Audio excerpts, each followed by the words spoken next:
Hello प्यारे बच्चों, सुप्रभात। तो आज मैं कक्षा 8 को हिंदी में पाठ कराऊंगा 6 सर्वनाम हिंदी व्याकरण में। क्या है पाठ का नाम? सर्वनाम, प्रोनाउन। सर्वनाम। निम्नांकित वाक्यों को ध्यानपूर्वक पढ़िए। यहाँ कुछ वाक्य दिए गए हैं, उनको ध्यानपूर्वक पढ़ना है।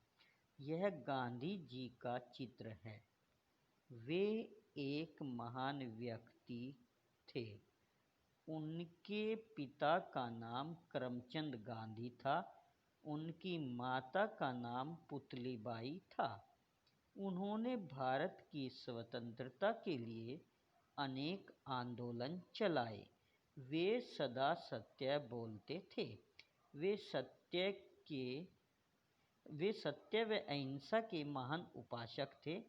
उपासक यानी पुजारी। उन लोग उनके लिए अपना सर्वस्व यानी सभी कुछ न्योछावर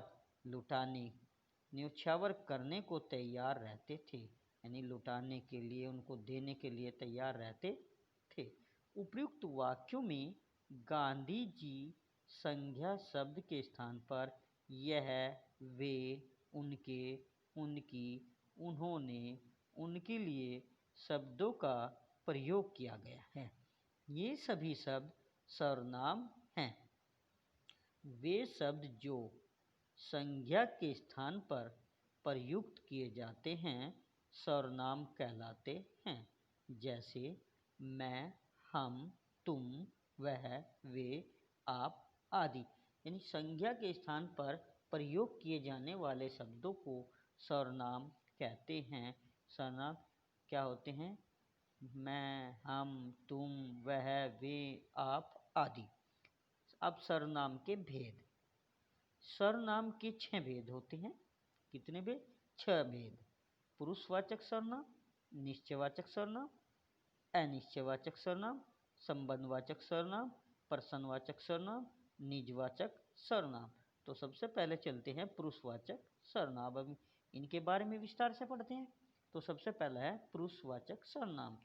आशीष बोला, मैंने तुम्हें 5 रुपये उसे देने के लिए कहा था। इस वाक्य में 3 सर्वनाम शब्दों मैंने, तुम्हें तथा उसे का प्रयोग किया गया है। मैंने सर्वनाम का प्रयोग बोलने वाले के लिए, तुम्हें का प्रयोग सुनने वाले के लिए तथा उसे सर्वनाम का प्रयोग अन्य पुरुष के लिए किया गया है। इन सर्वनाम शब्दों को पुरुषवाचक सर्वनाम कहते हैं। जिन सर्वनाम शब्दों का प्रयोग बोलने वाले, सुनने वाले अथवा जिसके बारे में कुछ कहा जाए उसके लिए किया जाता है, वे पुरुषवाचक सर्वनाम कहलाते हैं। जैसे मैं, तुम, वह आदि। अब इसके बाद पुरुषवाचक सर्वनाम 3 प्रकार के होते हैं। उत्तम पुरुषवाचक सर्वनाम, मध्यम पुरुषवाचक सर्वनाम तथा अन्य पुरुषवाचक सर्वनाम। नंबर पहला, उत्तम पुरुषवाचक सर्वनाम। नीचे दिए गए वाक्यों को पढ़िए। मैं निर्दोष हूँ साहब। मैंने कोई अपराध नहीं किया है। मेरे छोटे छोटे बच्चे हैं, कृपया मुझे छोड़ दीजिए। इन वाक्यों में मैं, मैंने, मेरे तथा मुझे सर्वनाम शब्दों का प्रयोग बोलने वाले अथवा कहने वालों ने अपने लिए किया है। इन सर्वनाम शब्दों को उत्तम पुरुषवाचक सर्वनाम कहते हैं। वे सर्वनाम शब्द जिनका प्रयोग बोलने वाला अपने लिए करता है उत्तम पुरुषवाचक सर्वनाम कहलाते हैं। जैसे मैं, मेरा, मुझे, मैंने, हम, हमारा, हमें, हमने आदि। अब इसके बाद आता है मध्यम पुरुषवाचक सर्वनाम। नीचे दिए गए वाक्यों को पढ़िए। तुम यहाँ खेल रहे हो और तुम्हारी बहन तुम्हें खोजती फिर रही है।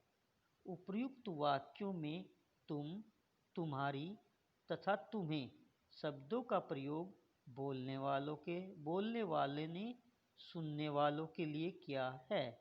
ये तीनों शब्द मध्यम पुरुषवाचक सर्वनाम हैं। वे सब सर्वनाम शब्द जिनका प्रयोग बोलने वाला सुनने वाले के लिए करता है मध्यम पुरुषवाचक सर्वनाम कहलाते हैं। जैसे तू, तुम, आप, तेरा, तुम्हारा, आपका आदि।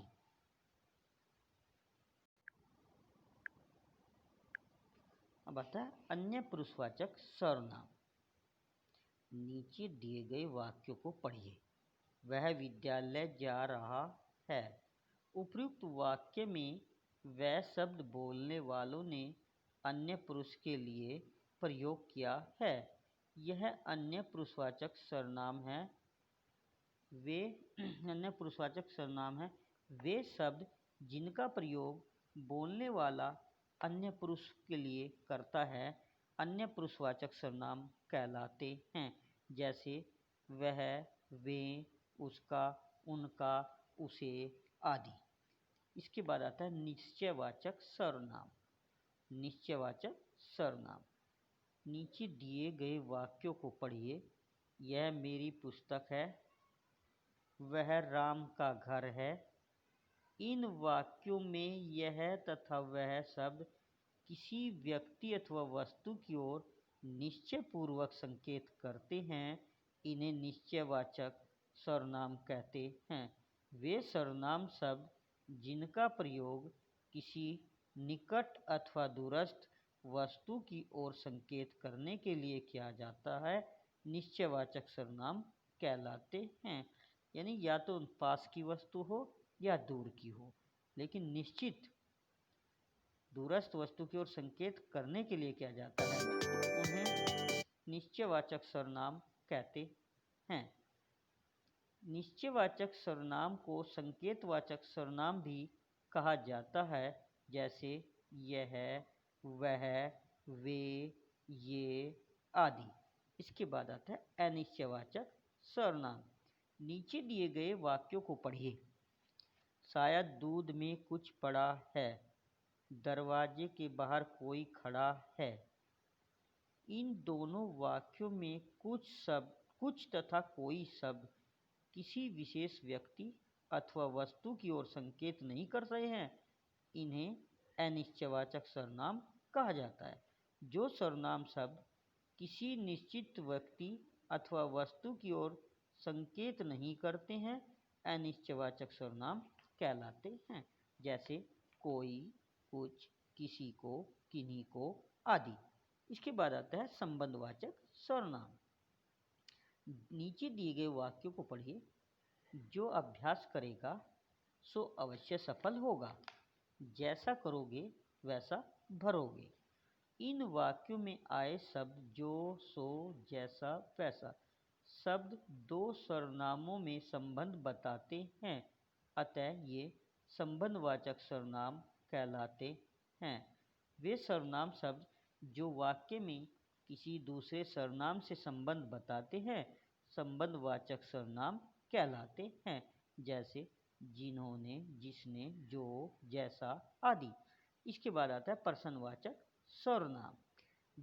नीचे दिए गए वाक्यों को पढ़िए।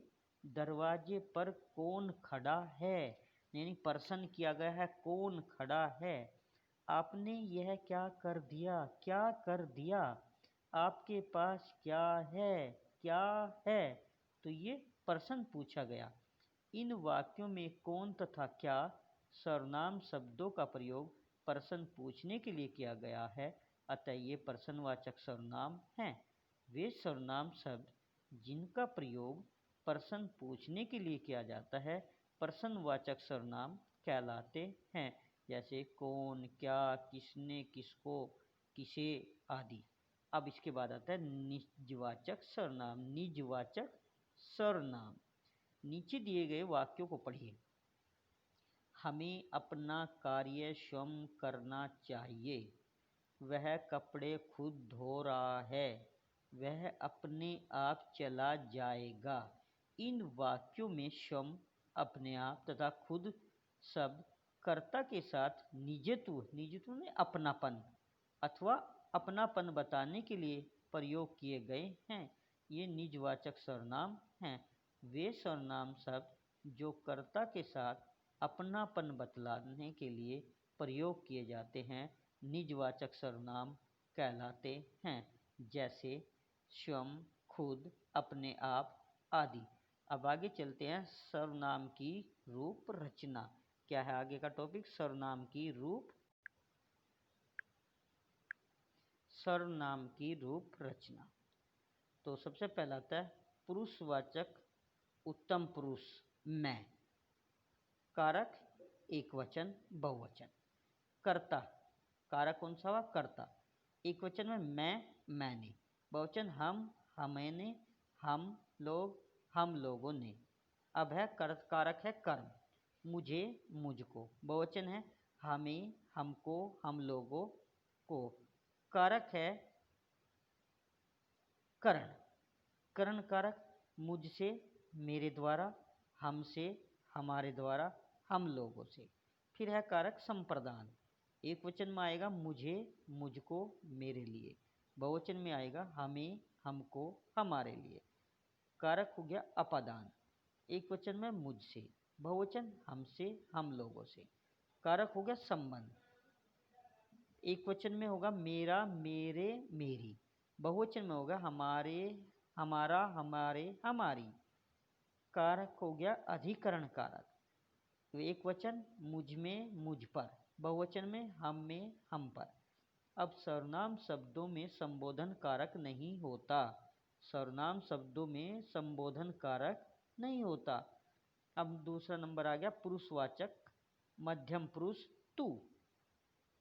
कारक एक वचन और बहुवचन। कारक है कर्ता। एक वचन तू, तूने। बहुवचन तुम, तुमने, तुम लोग। कारक है कर्म। एक वचन तुझे, तुझको। बहुवचन तुम्हें, तुमको, तुम लोगों को। कारक हो गया करण। तुझसे, तेरे द्वारा, तुमसे, तुम्हारे द्वारा, तुम लोगों से। संप्रदान कारक हुआ संप्रदान। एक वचन तेरे लिए, बहुवचन तुम्हारे लिए, तुम लोगों के लिए। कारक हो गया अपादान। तुझसे, तुमसे, तुम लोगों से। कारक होगा संबंध। तेरा, तेरी, तेरे। बहुवचन में आएगा तुम्हारा, तुम्हारी, तुम्हारे। अब कारक हो गया अधिकरण। अधिकरण तुमसे, तुझसे, तुझ में, तुझ पर। और बहुवचन में हो गया तुम में, तुम पर। अब है पुरुषवाचक अन्य पुरुष। पुरुषवाचक अन्य पुरुष यानी वह। कारक एक वचन बहुवचन। कर्ता में हो गया वह, उसने, वे, उन्होंने। कर्म कारक हो गया कर्म उसे। एक वचन में उसे, उसको। बहुवचन में उन्हें, उनको। फिर आ गया कर्ण। कर्णम कारक हो गया कर्ण। एक वचन उससे, उसके द्वारा।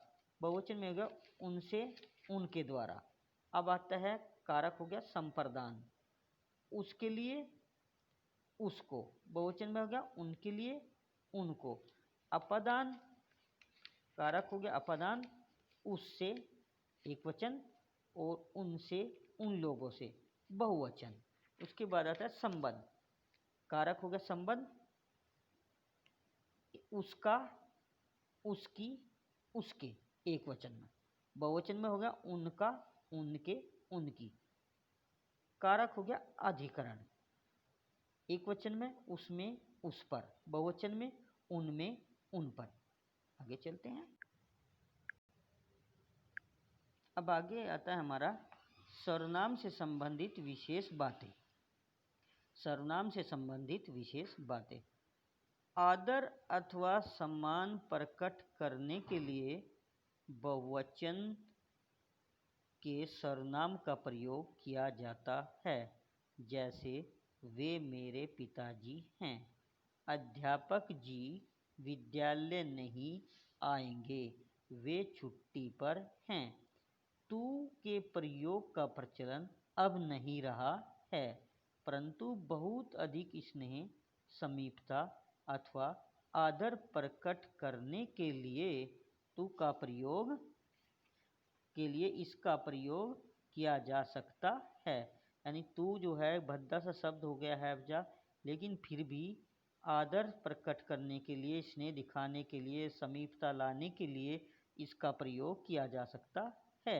जैसे तू क्या बक रहा है, अनादर। क्या हुआ? अनादर। तू क्या बक रहा है तो अनादर किया है। अब तू मान भी जा यार, निकटता। क्या बताई? निकटता। कि अब तू मान भी जा यार।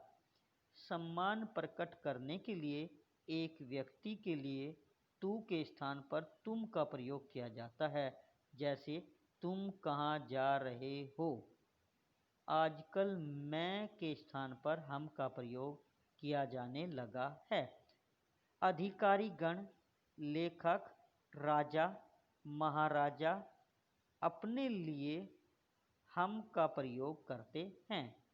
हमारी बात मान लीजिए, अब हम आराम करेंगे। इसके बारे में हम पहले ही बता चुके हैं। तो ये पाठ प्यारे बच्चों, ये पाठ पूरा हो गया। इसमें आप थोड़ा सा आओ दोहराले हैं, उसको भी देख लेते हैं क्या लिखा है इनमें। ये कुछ टॉपिक दिए हैं। वे शब्द जो संज्ञा के स्थान पर प्रयोग किया जाते हैं या प्रयुक्त किए जाते हैं सर्वनाम कहलाते हैं। जैसे मैं, हम, तुम, वह, वे, आप आदि। सर्वनाम के मुख्यतः 6 भेद होते हैं। पुरुषवाचक सर्वनाम, निश्चयवाचक सर्वनाम, अनिश्चयवाचक सर्वनाम, संबंधवाचक सर्वनाम, प्रश्नवाचक सर्वनाम तथा निजवाचक सर्वनाम। पुरुषवाचक सर्वनाम निम्नलिखित 3 प्रकार के होते हैं।